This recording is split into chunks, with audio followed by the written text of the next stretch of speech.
Welcome back to Beena's learning class. 6ാം ക്ലാസ്സിലെ social സയൻസിൻ്റെ ഏറ്റവും ലാസ്റ്റ് ചാപ്റ്ററാകും ഞങ്ങളെ Japan history and the present. Japan ചരിത്രവും വർത്തമാനവും എന്ന് പറയുന്ന ഏറ്റവും ലാസ്റ്റിലത്തെ ചാപ്റ്ററാണ്. 11 ചാപ്റ്ററിൻ്റെയും നോട്ട്സ് നമ്മുടെ ചാനലിൽ കിടപ്പുണ്ട്. സോഷ്യൽ സയൻസിൻ്റെയും ബേസിക് സയൻസിൻ്റെയും മാത്സിൻ്റെയും ഒക്കെ എല്ലാ നോട്ടുകളും നമ്മുടെ ചാനലിൽ കിടപ്പുണ്ട് കേട്ടോ. പിന്നെ ഞാൻ മലയാളവും ഇംഗ്ലീഷും ഹിന്ദിയും ഒക്കെ ഇതൊക്കെ ഇട്ടതിന് ശേഷം സമയം കിട്ടുമ്പോഴൊക്കെ ഇടുന്നുണ്ട്.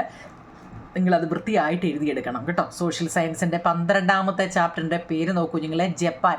ജപ്പാനെ കുറിച്ചൊക്കെ നമ്മൾ നേരത്തെ ഒന്ന് പഠിച്ചിട്ടുണ്ട്, ഓർമ്മയുണ്ടോ? History and the presence. Japan ചരിത്രവും പ്രസൻറ്റ് അല്ലേ, വർത്തമാനവും. ഇതാണ് നമ്മുടെ ചാപ്റ്റർ. അപ്പോൾ നമ്മൾ ടെസ്റ്റിനകത്തിൽ ഫസ്റ്റിൽ ഒരു കുട്ടിയുടെ പടവും കാണാൻ പറ്റുന്നുണ്ടോ? Japan history and the present എന്നാണ്. അതിനകത്തിൽ ആദ്യം ഒരു ബോക്സിനകത്തിൽ കുറേ കാര്യങ്ങൾ പറയുന്നുണ്ട് കേട്ടോ. അത് ഞാനങ്ങ് ചുരുക്കി പറയാം കുഞ്ഞുങ്ങളെ. 1945 ഓഗസ്റ്റ് 6 സഡാക്കോ സസാക്കി, ആ പേര് നോക്കിയേ, സഡാക്കോ സസാക്കി.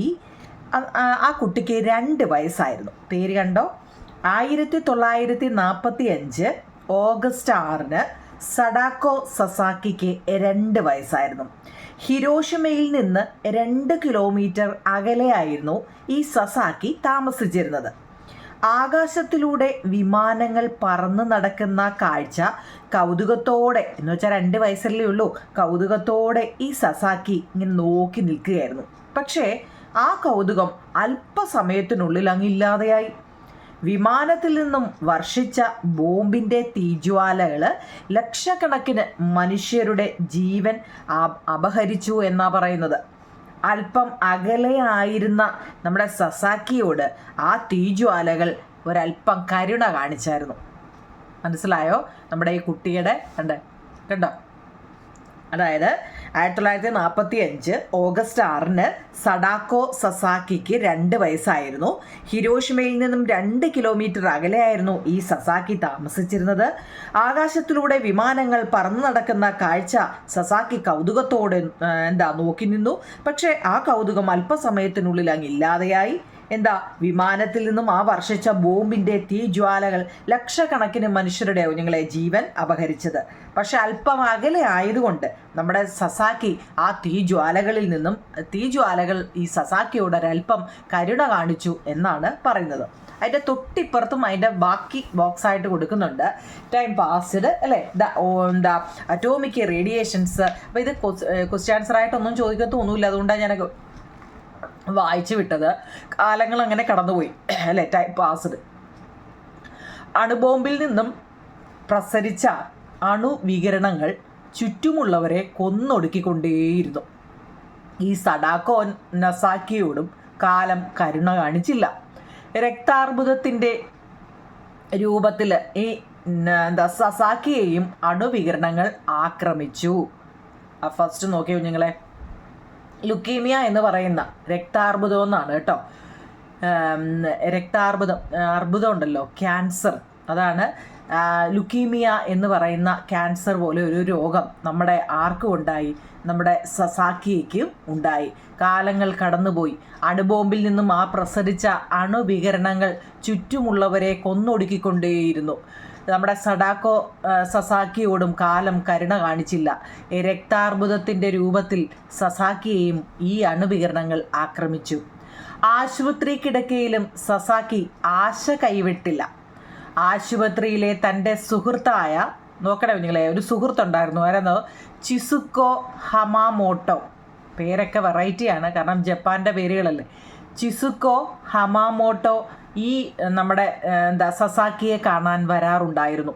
ഒരു ദിവസം ഈ ഹമാമോട്ടോ കടലാസ് കൊണ്ട് കൊക്കിനെ ഉണ്ടാക്കാൻ ഈ സസാക്കിയെ പഠിപ്പിച്ചു. സസാക്കി ആ ഹോസ്പിറ്റലിൽ ഇങ്ങനെ കിടന്നപ്പോൾ കാണാൻ വന്ന ഈ പയ്യൻ പറഞ്ഞു, നീ ഇങ്ങനെ വെറുതെ കിടന്ന് ബോറടിക്കണ്ട, നിനക്ക് ഞാനൊരു കാര്യം കാണിച്ചു തരാമെന്ന് പറഞ്ഞ് പേപ്പർ ചുരുട്ടി എന്താണെന്നറിയോ, കൊക്കിനെ ഉണ്ടാക്കാൻ ഈ സസാക്കിയെ പഠിപ്പിച്ചു.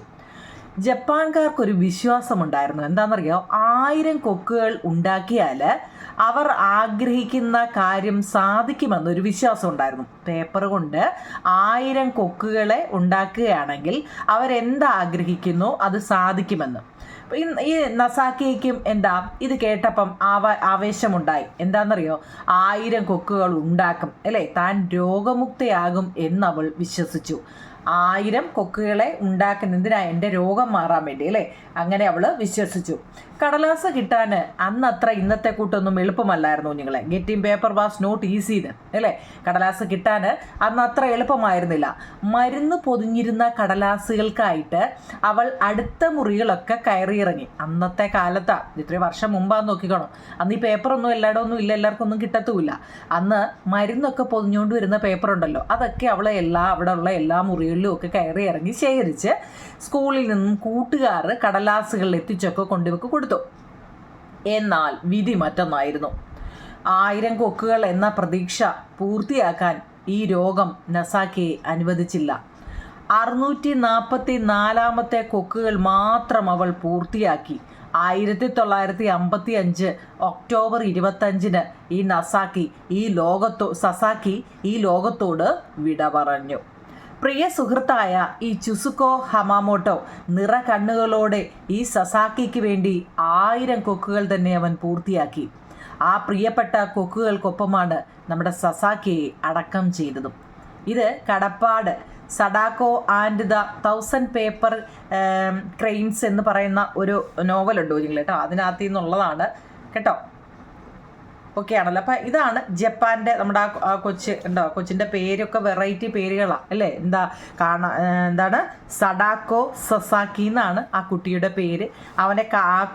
പെങ്കൊച്ചിനെ കാണാൻ വന്ന കുട്ടിയുടെ പേരെന്തായിരുന്നു? ചിസുക്കോ ഹമാമോട്ടോ എന്നായിരുന്നു അല്ലേ. അപ്പം നമുക്കിനി ഇതൊരു ഒരു ബോക്സിനകത്ത് കൊടുത്ത ഒരു കാര്യമാണ് നമ്മൾ പഠിച്ചത്. ഇനി അതിൻ്റെ തൊട്ട് താഴെ ഇതൊക്കെ കുറേ കാര്യങ്ങൾ. ഇത് ഇന്നും പ്രത്യാശയുടെ പ്രതീകമായിട്ട് എത്തുന്ന കടലാസ് കൊക്കുകൾക്ക് സസാക്കിയുടെ വേദനയുണ്ട്, പ്രതീക്ഷയുണ്ട്, അതിനൊപ്പം സമാധാനത്തിന് വേണ്ടിയുള്ള പുഞ്ചിരിയുമുണ്ട് എന്നാ പറയുന്നത് അല്ലേ. Along with a smile for peace. ലോക ജനതയെ ഞെട്ടിച്ച സംഭവമായിരുന്നു ഇതിലെ dropping of atom bomb by the United States of America on Hiroshima on August 6, 1945 and Nagasaki on August 9 was an event that shocked the world. The consequences of these are still being suffered by the Japanese. Japan, which was completely devastated by the bombing, rapidly recovered and stands tall today as one of the developed countries in the world. ലോക ജനതയെ ഞെട്ടിച്ചൊരു സംഭവമായിരുന്നു ഞങ്ങളെ. 1945 August 6 ജപ്പാനിലെ ഹിരോഷിമയും, അത് ഒന്ന് അറിഞ്ഞിരിക്കണം ഏതൊക്കെയാണോ. 1945 August 6 ജപ്പാനിലെ ഒരു സ്ഥലത്തിൻ്റെ പേരാണ് ഹിരോഷിമ. ആഗസ്റ്റ് 9 നാഗസാക്കിയിൽ അമേരിക്ക അണുബോംബ് വർഷിച്ചു. അമേരിക്ക കൊണ്ടുവന്ന് അണുബോംബ് കേട്ടോ, ആറ്റം ബോംബ് എന്ന് ഇംഗ്ലീഷിൽ പറയും, മലയാളത്തിലാണ് അണുബോംബ് വർഷിച്ചത്. എവിടൊക്കെയാ? ജപ്പാനിലെ ഹിരോഷിമയിലും.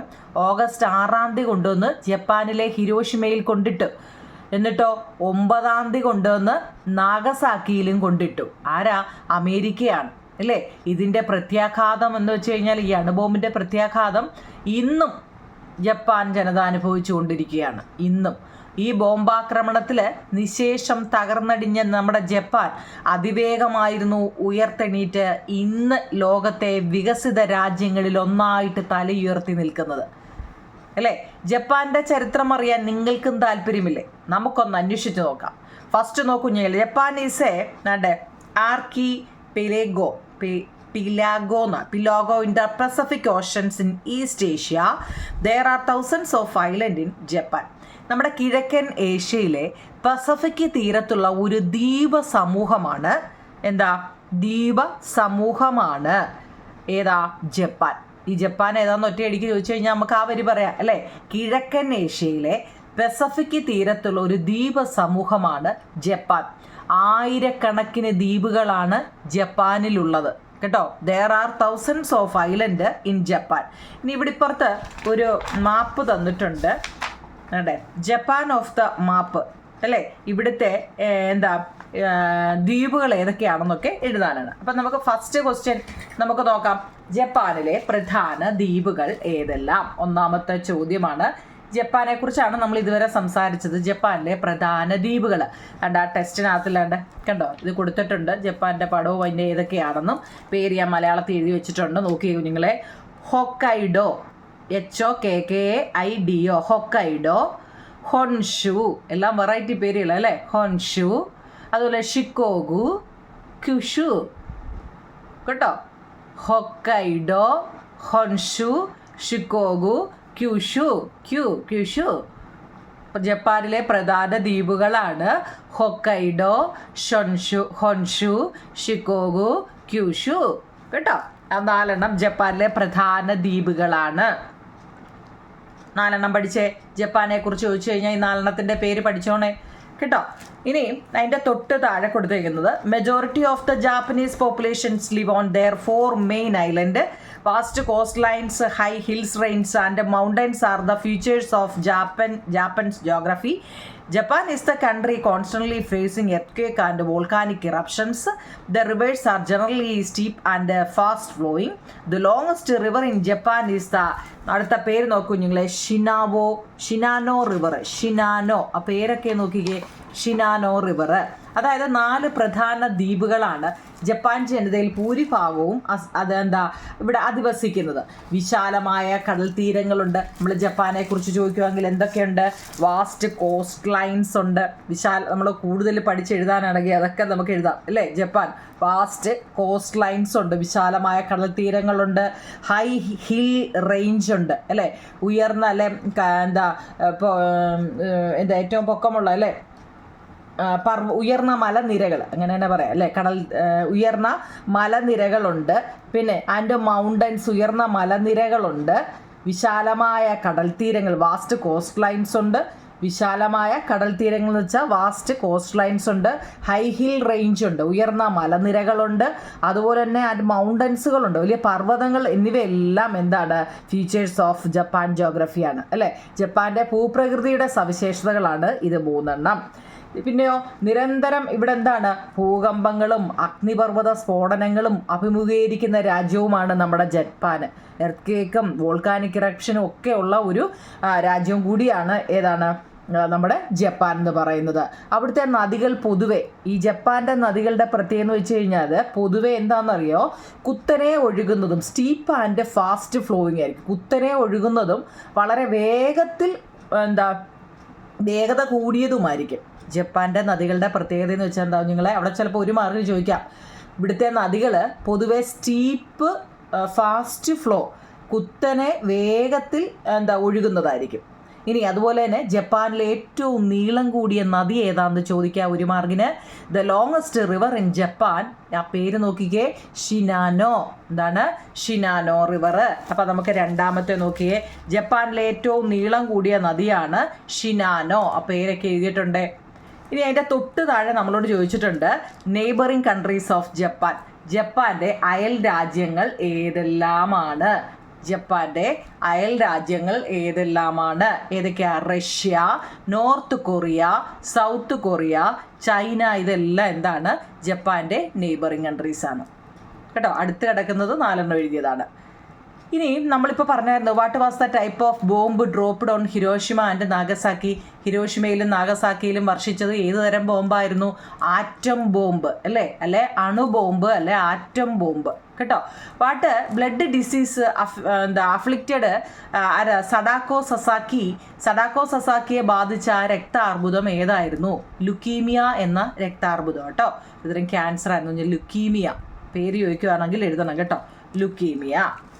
അടുത്ത ഇനി നമ്മളോട് ചോദിച്ചിരിക്കുന്നത് ഈ ജപ്പാൻ്റെ ചരിത്രത്തെക്കുറിച്ചൊന്ന് എഴുതാനാണ് കേട്ടോ. ജപ്പാൻ്റെ ചരിത്രത്തെക്കുറിച്ച് അതായത് ഇപ്പുറത്ത് കുറേ കാര്യങ്ങൾ പറയുന്നുണ്ട്. ഇത് കണ്ടോ, അത് ഞാൻ ഒറ്റയടിക്ക് ഇതൊന്ന് പറയാം നിങ്ങൾ, എന്നിട്ട് നിങ്ങൾക്ക് ഞാൻ ഒന്നുകൂടെ പറഞ്ഞുതരാം. The Chinese writing system, philosophy and literature reached Japan through Korea. നമ്മുടെ ചൈനീസ് എഴുത്ത് സമ്പ്രദായം, തത്വശാസ്ത്രം, സാഹിത്യം എന്നിവ കൊറിയ വഴിയാണ് ജപ്പാനിൽ എത്തിയത്. ചൈനീസ് എഴുത്ത് സമ്പ്രദായം, അതുപോലെ തന്നെ തത്വശാസ്ത്രം, ഫിലോസഫി, ലിറ്ററേച്ചർ, സാഹിത്യം ഇതെല്ലാം എത്തിച്ചേർന്നത് ജാപ്പനീസിൽ വന്നത് കൊറിയ വഴിയാണ്. ഒന്നാമത്തെ വരി പഠിച്ചല്ലോ, കൊറിയ വഴിയാണ് ഇതെല്ലാം ഇവിടെ എത്തിയത്. ഇനി ആ പേരുകളെല്ലാം ഇതെല്ലാം വൺ വേർഡായിട്ട് ചോദിക്കുന്നതാണ് കേട്ടോ. ഈ പേരുകളൊക്കെ ഒന്ന് നോക്കണേ നിങ്ങൾ. വേണ്ടേ ഈ ഇങ്ങനെ റൗണ്ട് ഇടുന്ന പേരുകളൊക്കെ നിങ്ങൾ ഓർത്തോണം. കൊജിക്കി എന്താണ്? കൊജിക്കി എല്ലാം മലയാളവും ഇംഗ്ലീഷും എഴുതുന്നുണ്ട്, അതുകൊണ്ട് നിങ്ങൾക്ക് വായിക്കാൻ എളുപ്പമാണ്. KOJIKI കൊജിക്കി written in the 8th century CE in a work that described the traditional history of Japan. ക്രിസ്തുവർഷം 8ാം നൂറ്റാണ്ടിൽ എഴുതപ്പെട്ട കൊജിക്കിയാണ് ജപ്പാന്റെ പരമ്പരാഗത ചരിത്രം വിവരിക്കുന്ന ഗ്രന്ഥം. പരീക്ഷയ്ക്ക് ഇത്രയും ചോദിക്കൂ, ജപ്പാന്റെ പരമ്പരാഗത ചരിത്രം വിവരിക്കുന്ന ഗ്രന്ഥം ഏതാണ്? കൊജിക്കി. അപ്പം ജപ്പാന്റെ ചരിത്രത്തെക്കുറിച്ചാണ് നമ്മൾ പഠിക്കുന്നത്. ചൈനീസ് എഴുത്ത് സമ്പ്രദായവും തത്വശാസ്ത്രവും സാഹിത്യവും ഒക്കെ കൊറിയ വഴിയാണ് നമ്മുടെ ജപ്പാനിൽ ആദ്യമായിട്ട് വന്നത്. ഇനി സിയിൽ, അതായത് ക്രിസ്തുവർഷം 8ാം നൂറ്റാണ്ടാണേ ജപ്പാന്റെ പരമ്പരാഗത ചരിത്രം വിവരിക്കുന്ന ഒരു ഗ്രന്ഥമായിരുന്നു കൊജിക്കി. 2 പഠിച്ചേ. എല്ലാം വെറൈറ്റി പേരുകളാണ് നമ്മൾ പഠിക്കുന്ന ബാബു, ശശി, തോമസ് വർഗീസ് ഇങ്ങനെയൊക്കെയുള്ള പേരുകളല്ല, ഇവിടെ വെറൈറ്റി പേരുകളാണ്. By the 10th century CE developed a new scripts for the Japanese language by simplifying the Chinese writing system. ക്രിസ്തുവർഷം 10ാം നൂറ്റാണ്ടോടെ ചൈനീസ് എഴുത്ത് രീതി വളരെ ലളിതമാക്കി ജാപ്പനീസ് ഭാഷയ്ക്കായിട്ട് പുതിയൊരു ലിപി അവർ വികസിച്ചു. കേട്ടല്ലോ. ഇനി നോക്കിയേ, ജാപ്പനീസിലെ പരമ്പരാഗത മതവിശ്വാസം ഏതാണ്? ഷിൻഡോയിസം ആണ് ജാപ്പനീസിലെ ട്രഡീഷണൽ റിലീജിയസ് ബിലീഫ്. ജപ്പാനിലെ പരമ്പരാഗത മതവിശ്വാസം ഏതായിരുന്നു? ഷിൻഡോയിസം. 1 മാർക്കിനൊക്കെ ചോദിക്കുന്നത്, ഞാൻ അതിനെ എടുത്താണ്ട് ഇങ്ങനെ കാണിച്ചത്. ഈ പറഞ്ഞതൊക്കെ 1 മാർക്കിൻ്റെ ചോദ്യങ്ങളാണ്. അടുത്തത്, the most important among them was the sun goddess. പേര് നോക്കിയേ, അമത രേസുന്ന. അമത രേസു കണ്ടേ, AMATARESU, അമത രേസു. അവരുടെ ദേവതകളിൽ ഏറ്റവും പ്രധാനപ്പെട്ട സൂര്യദേവതയാണ് Amaterasu. Rice was the staple food in Japan. This cooked food was called gohan. എന്ന് വെച്ചാൽ അരിയായിരുന്നു ജപ്പാന്റെ പ്രധാന ഭക്ഷണം. പക്ഷേ ഇത് പാകം ചെയ്ത്, നമ്മൾ അരി പാകം ചെയ്ത് കഴിഞ്ഞാൽ നമ്മൾ പറഞ്ഞ ചോറെന്നാണ് അല്ലേ, ചോറ്. പക്ഷെ അവരെന്താ, അരിയായിരുന്നു അവരുടെ ജപ്പാന്റെ പ്രധാന ഭക്ഷണം. അവരതിന് പറയുന്നത് ഗോഹൻ എന്നാണ്. ഗോഹൻ കേട്ടോണേ. നമ്മളെന്താ പറയുന്നത്? ചോറല്ലേ, അരി വെന്ത് കഴിഞ്ഞാൽ ചോറാന്ന് പറയും. അവരെന്താ പറയുന്നത്? ഗോഹൻ എന്നായിരുന്നു വിളിച്ചിരുന്നത്. അടുത്ത പേര് നോക്കണേ നിങ്ങൾ. ഇതെല്ലാം ഞാൻ ഈ അടിവരെ ഇട്ടതെല്ലാം. ഇപ്പം അമതരേസു എന്ന് പറഞ്ഞാൽ എന്താണ് ഏറ്റവും അവരുടെ ദേവതകളിൽ ഏറ്റവും പ്രധാനപ്പെട്ട സൂര്യദേവതയാണ് കേട്ടോ.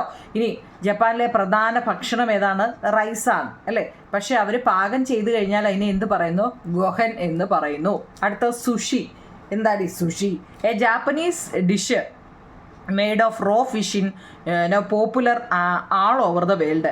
ഈ മീൻ ഉപയോഗിച്ചിട്ടുണ്ടല്ലോ, മത്സ്യം ഉപയോഗിച്ചുണ്ടാക്കുന്ന ഒരു ജാപ്പനീസ് വിഭവമാണ് സുഷി. മത്സ്യം ഉപയോഗിച്ചുണ്ടാകുന്ന ജാപ്പനീസ് വിഭവത്തിൻ്റെ പേരെന്താണ്? സുഷി. ഇന്ന് ലോകമെമ്പാടും അത് വളരെ പ്രശസ്തവുമാണ്. ഇനി ഇവരുടെ ഡ്രസ്സ് ഉണ്ടോ നിങ്ങളെ? ഇവരുടെ the kimono is the traditional dress of Japan അല്ലേ. കിമോണോ ആണ് ജപ്പാന്റെ പരമ്പരാഗത വേഷം. ഇതിൻ്റെ എല്ലാം പടം ഉൾപ്പെടെ എല്ലാം നമ്മുടെ ടെസ്റ്റിൽ കൊടുത്തിട്ടുണ്ട്. ഞാനിത് ടെസ്റ്റിൽ തന്നിരിക്കുന്നത് ഞാനത് ചുരുക്കി ഓരോ വരി വെച്ച് എഴുതി ചെയ്തു. അല്ലാതെ പറയുമ്പോൾ ദ ഹിസ്റ്ററി ഓഫ് ജപ്പാൻ ഞാനൊന്ന് ഓടിച്ചിട്ട് പറയാം നിങ്ങളെ. ജപ്പാന്റെ അയൽ രാജ്യങ്ങളായ ചൈനയും കൊറിയയും പ്രാചീന കാലം മുതൽ അവിടുത്തെ സംസ്കാരത്തിന്റെ സ്വാധീനം ചെലുത്തിയിരുന്നു. ചൈനീസ് എഴുത്ത് സമ്പ്രദായവും തത്വചിന്തയും സാഹിത്യവും കൊറിയയിലൂടെ ജപ്പാനിലെത്തിയത്. ജപ്പാനിൽ ബുദ്ധമതം പ്രചരിച്ചതും ഇത്തരത്തിലാണ്.